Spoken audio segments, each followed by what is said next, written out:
आज फिर से कचरे के ढेर के पास बहुत भीड़ लगी हुई थी। हैरानी की बात यह थी कि जिन लोगों की भीड़ थी वो बहुत ही अमीर और पैसे वाले लोग थे। वहां किसी चीज की बोली लग रही थी। आखिर वो क्या चीज थी जिसकी बोलियां लगाई जा रही थी? एक ऊंची जगह पर राजू खड़ा था और वो बोली लगा रहा था। हर आदमी उस चीज को खरीदना चाहता था।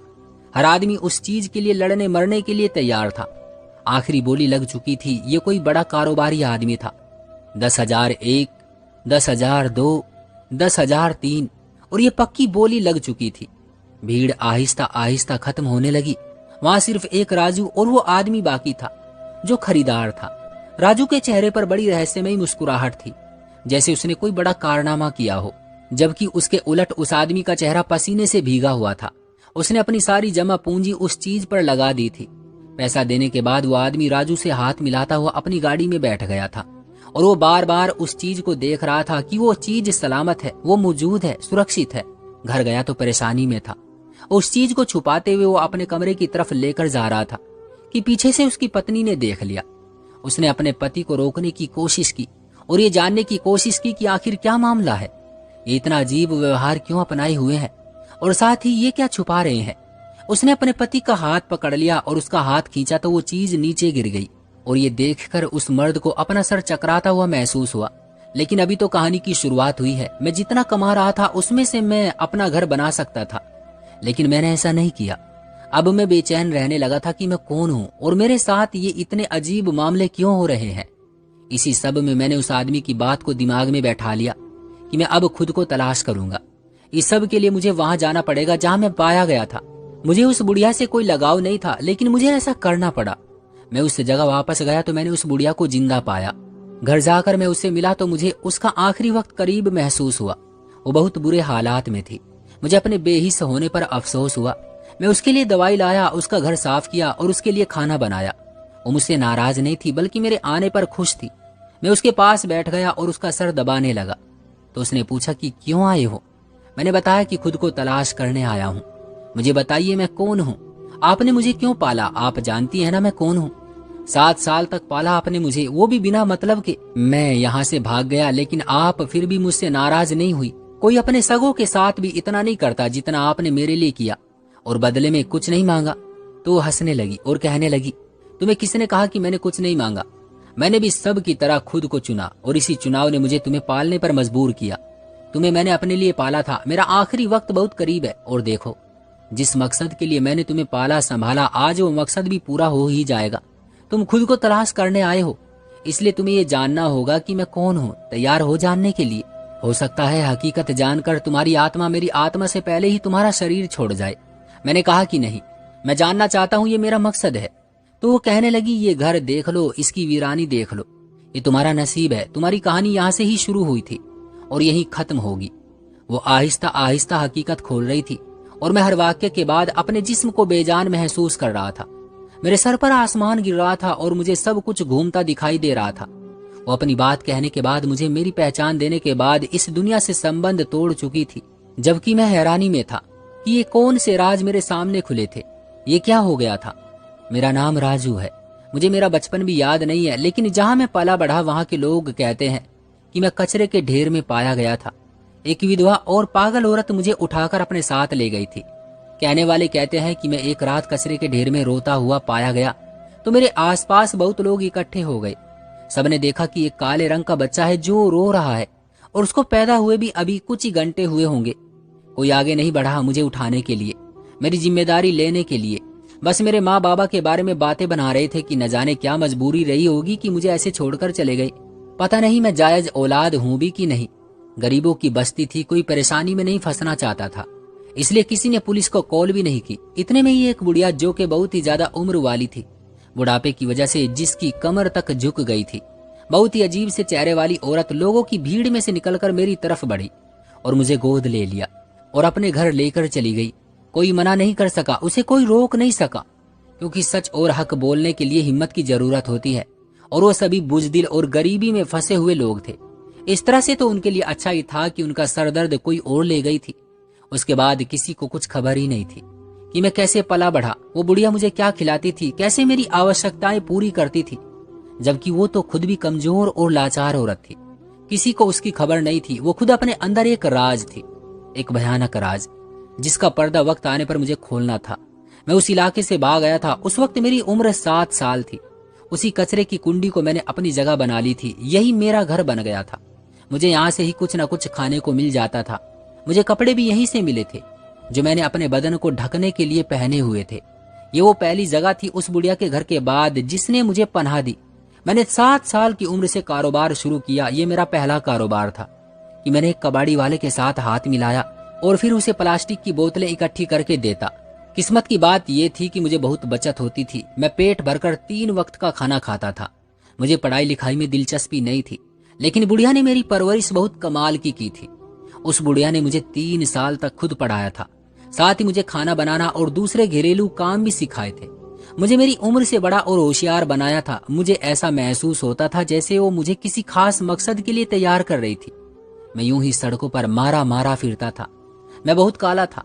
मेरा बोरिया, मेरा बिस्तर और मेरी चादर भी थी। मुझे जिंदगी से कोई मतलब नहीं था। मुझे इस बात से कोई लेना देना नहीं था कि मैं ऐसे कब तक रहूंगा। मैं एक जानवर जैसी जिंदगी गुजार रहा था। मुझे इस बात की खबर नहीं थी कि मेरी जिंदगी चमकने वाली है और मैं बहुत कमाऊंगा, लेकिन वो सबके हाथ का मैल साबित होगा। और यही दुआ कि एक दिन अचानक मुझे कचरे में से एक चीज मिली। मैंने हैरान होकर उसे देखा और उसे अपने थैले में डाल लिया। जब कबाड़ी वाले के पास उसे लेकर गया तो मैंने उसे पैसे ज्यादा देने को कहा कि देखो मुझे आज क्या मिला है। मेरे हाथ में मौजूद वो चीज देखकर वो हैरान रह गया और कांपने लगा। मैं अपनी तेज आंखों से उसकी आंखों में ऐसे देख रहा था जैसे मैं उसे ये चीज लेने के लिए मना कर ही छोड़ूंगा। मैंने उस चीज के बारे में इतनी जिज्ञासा पैदा की कि वो कबाड़ी वाला मेरी मिन्नतें करने लगा कि वो मुझे दे दो, तुम जैसा कहोगे मैं वैसा ही करूंगा, जितना पैसा मांगोगे मैं दूंगा। मैंने कहा ठीक है, मुझे 5,000 रुपये दो, ये चीज रख लो और अब मुझे नौकरी नहीं चाहिए। कबाड़ी वाला मेरी हाँ में हाँ मिला रहा था। इस चीज की हकीकत मैं जानना चाहता था, जबकि कबाड़ी वाला होश में नहीं था। मैंने जगह बदली और काम शुरू किया और यही काम अपना लिया। मैं कबाड़ से ऐसी ही रहस्यमय चीजें इकट्ठी करता और आगे ज्यादा पैसों में बेच देता। मेरा कारोबार अच्छा चलने लगा था कि एक दिन मैं इसी तरह कबाड़ में ढूंढी हुई चीज को बेचने के लिए कोई खरीदार ढूंढ रहा था कि मेरी मुलाकात अपने जैसे ही एक आदमी से हुई। मैंने उसके साथ भी यही करने की कोशिश की, लेकिन ऐसा नहीं हुआ। मैंने बहुत कोशिश की कि मैं उसको वो चीज बेच सकूं, लेकिन बेबुनियाद साबित हुआ। अचानक ही वो बहुत ही ज्यादा रहस्यमयी अंदाज में मुस्कुराया। फिर उसने मेरे चेहरे पर कुछ ऐसा डाला जिससे मैं होश खो बैठा। मैं रस्सियों में जकड़ कर बांध दिया गया था और मेरे कानों में बहुत ही अजीब सी आवाजें सुनाई दे रही थी। जैसे जैसे मैं होश में आ रहा था वैसे वैसे आवाजें साफ हो रही थी। और फिर एकदम से मुझे सब याद आने पर मैंने आंखें खोली तो खुद को एक कमरे में बंद पाया। चारों तरफ से एक कमरा बंद था और मुझे कुर्सी पर रस्सियों से बांधा गया था। मेरे थैले में बहुत पैसे थे और वो थैला खाली पड़ा था और उसके अंदर के पैसे बाहर गिरे पड़े थे, जिन्हें 2 आदमी गिन रहे थे। अचानक उनमें से एक बोला, बॉस ये तो लाख के करीब कुछ पैसे हैं। बॉस ने समझने वाले अंदाज में सर हिलाया। मुझे पैसे से उस वक्त कोई मतलब नहीं था। मुझे लगा वो पैसों के लिए मुझे यहाँ लाए हैं, लेकिन ये सिर्फ मेरी सोच ही साबित होने वाली थी। एक आदमी ने मेरे सामने एक कुर्सी रखी और मुझसे पूछा कि बताओ क्या माजरा है, ये इतना पैसा तुम जैसे फकीर के पास कहाँ से आया? चोरी की है? मैंने कहा नहीं।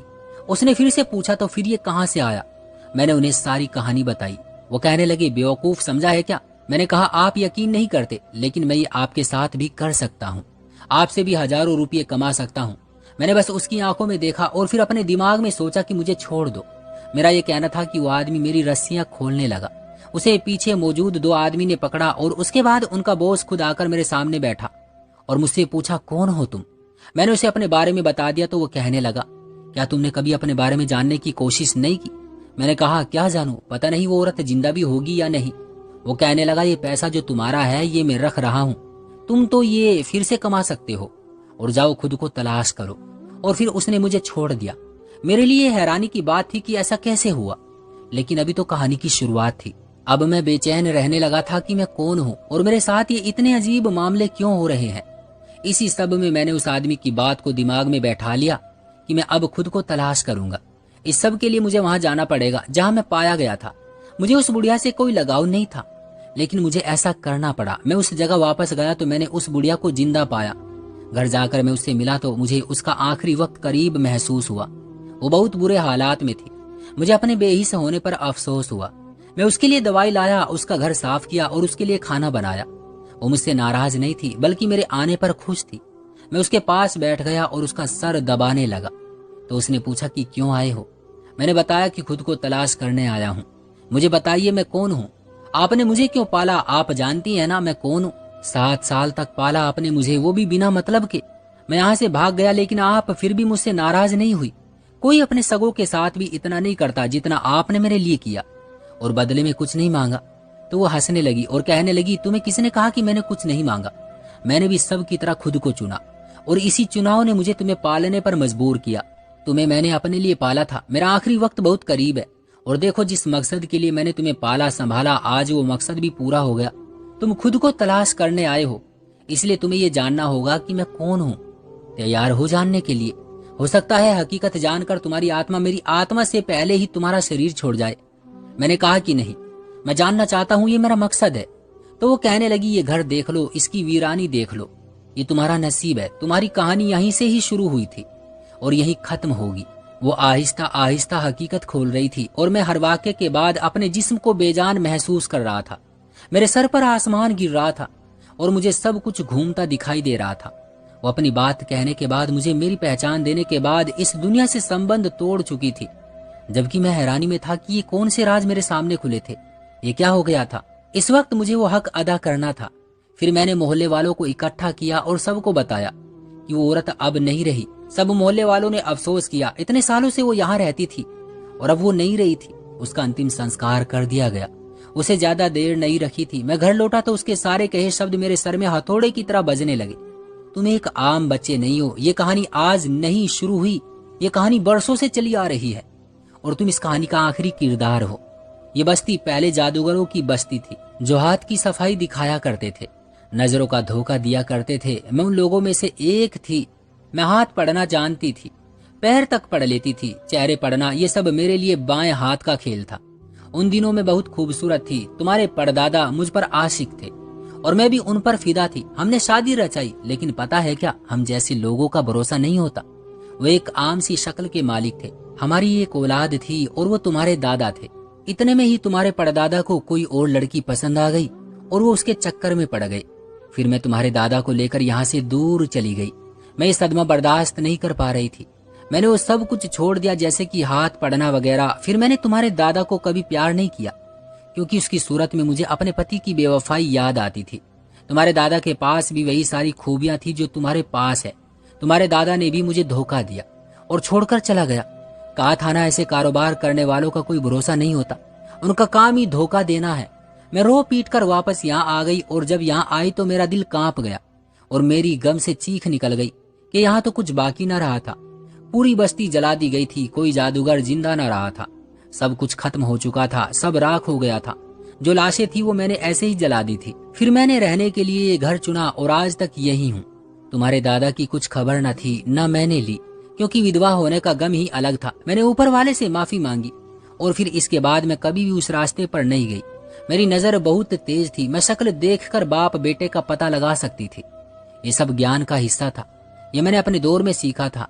उस रात जब मैंने तुम्हें पहली बार देखा था तो मैं खुद को रोक नहीं पाई थी। तुम मेरी औलाद की औलाद थे, मेरे पड़पोते, मेरे बुढ़ापे का सहारा, मेरे आखिरी वक्त के साथी।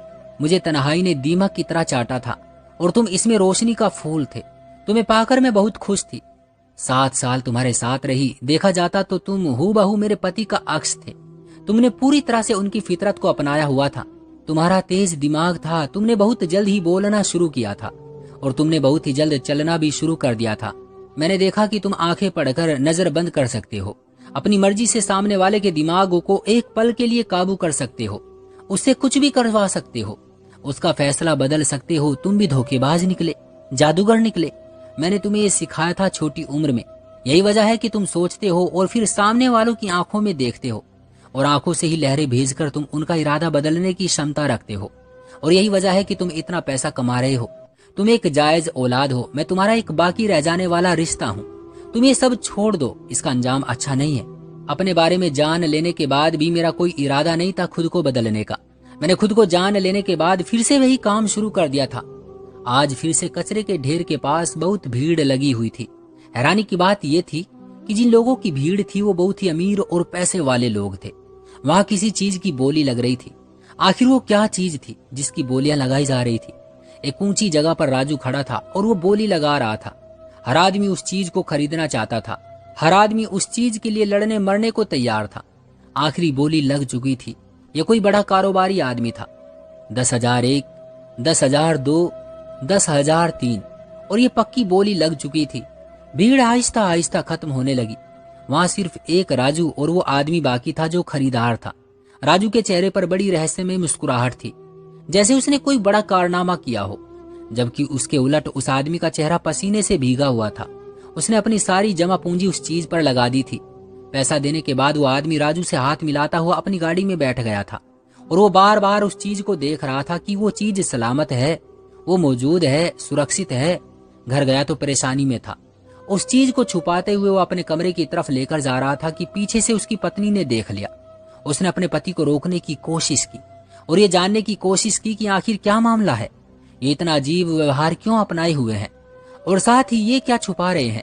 उसने अपने पति का हाथ पकड़ लिया और उसका हाथ खींचा तो वो चीज नीचे गिर गई और ये देख उस मर्द को अपना सर चकराता हुआ महसूस हुआ।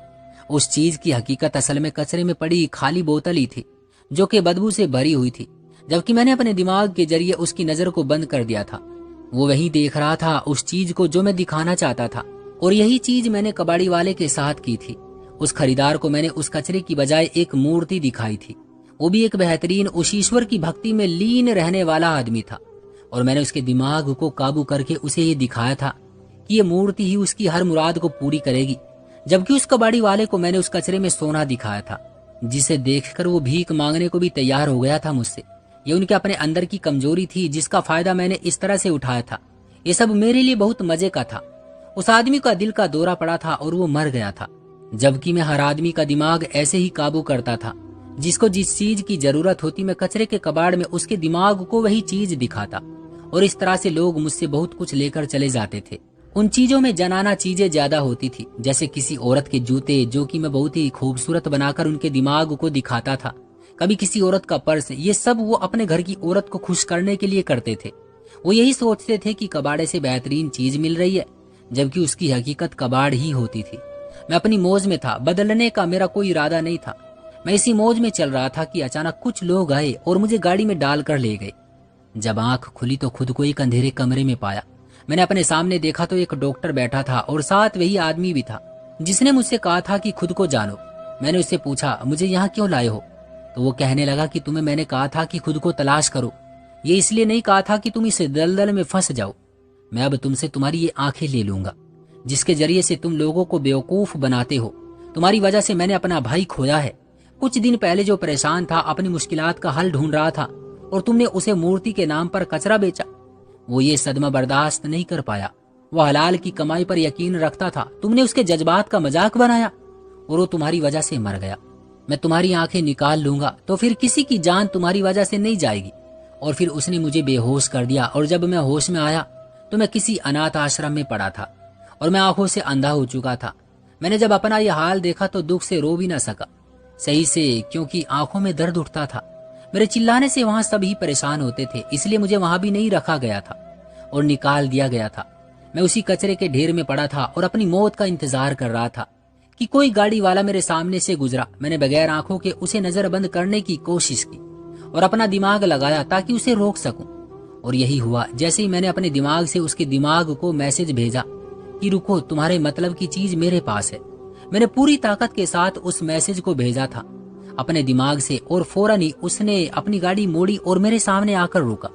मैं हैरान नहीं हुआ। अब मुझे इस समाज से नफरत होने लगी थी और मुझे अब बदला लेना था उन्हीं लोगों से जिनकी वजह से मैं इस हाल तक पहुंचा था। इतना सब कुछ होने के बाद भी मैं बाज नहीं आया था और मैंने अपने आसपास हाथ मारा ताकि कुछ मतलब का ढूंढ सकूं, और मेरे हाथ में एक थैला आया जिसके अंदर क्या था मैं नहीं जानता था।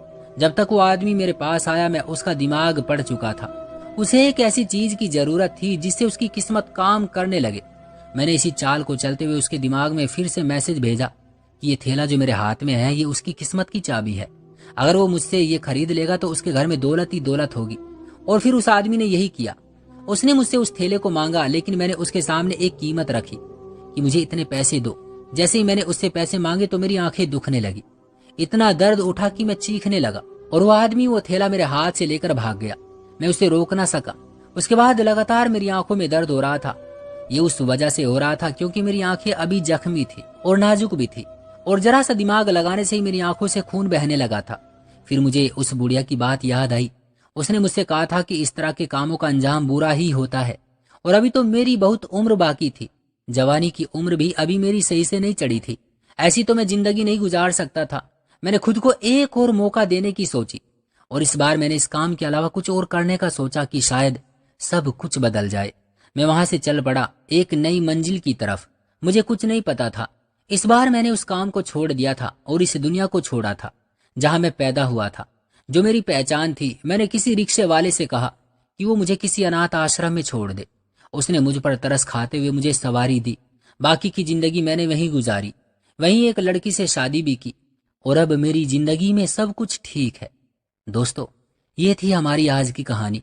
उम्मीद करते हैं कि आपको पसंद आई होगी। आपका क्या कहना है इस कहानी के बारे में कमेंट बॉक्स में हमें जरूर बताइएगा। वीडियो को लाइक करके चैनल को सब्सक्राइब कर लीजिएगा ताकि आने वाली वीडियो आपको तुरंत मिले। मुझे दीजिए अगली वीडियो तक इजाजत। तब तक के लिए धन्यवाद।